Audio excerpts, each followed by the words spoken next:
Hello everyone, thank you for taking the time to see this poster. So this study is about the extreme rainfall that causes a 2020 flood in Jakarta and how it plays in climate change perspective. So in this case we take the case of the big flood that happened on the first day of 2020 in the greater Jakarta region,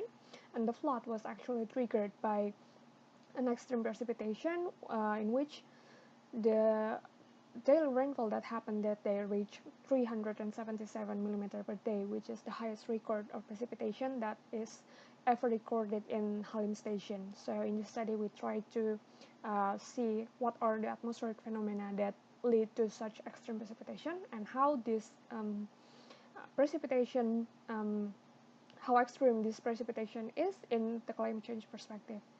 So the data that we use is the daily rainfall records in 8 meteorological or climatological stations and 9 rain gauge in the greater Jakarta region, and we apply a QC process before using the data, and we also use the global reanalysis dataset from N7 and CORE.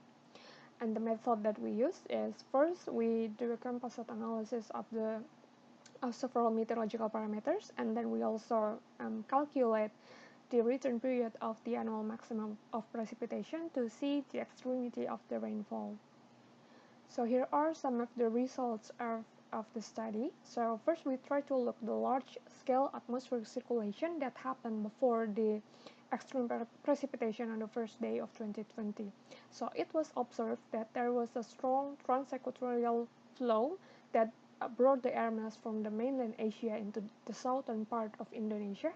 and then this air mass met with the southwesterly wind from the Indian Ocean, and this caused an extensive convergence zone over some parts of the Java Island, including Jakarta. And then we also calculate the return period of this rainfall, and it turns out that this rainfall had a return period of 1/150 years, so that means this kind of rainfall will only happen once in 150 years.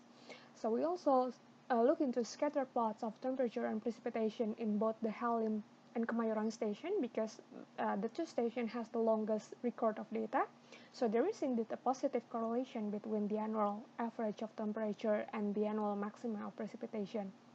in the two stations, and this implies that there's an increase in that the increase in the average surface temperature will be followed by an increase in annual maximum of precipitation. And lastly, we also see the distribution of extreme rainfall in the Kemayoran station in 3 different periods. So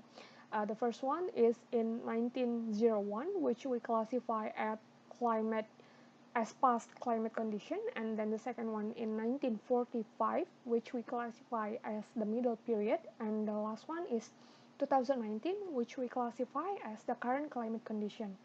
And the analysis shows that the changes in the characteristic of extreme rainfall distribution show that the return period is larger in the more recent period, or that means the intensity of the rainfall in the more recent period is much higher than in the past. So in this short study, we conclude that the atmospheric phenomena that caused such an extreme precipitation on the first day of 2020 was a strong transequatorial flow and southwesterly wind from the Indian Ocean, and we also found that this precipitation has a return period of once in 150 years, and there is indeed a positive correlation between the surface temperature and the increasing annual maximum of precipitation. So that's all for now, and thank you for listening to my presentation, and I hope you have a good time for the rest of the conference. Thank you.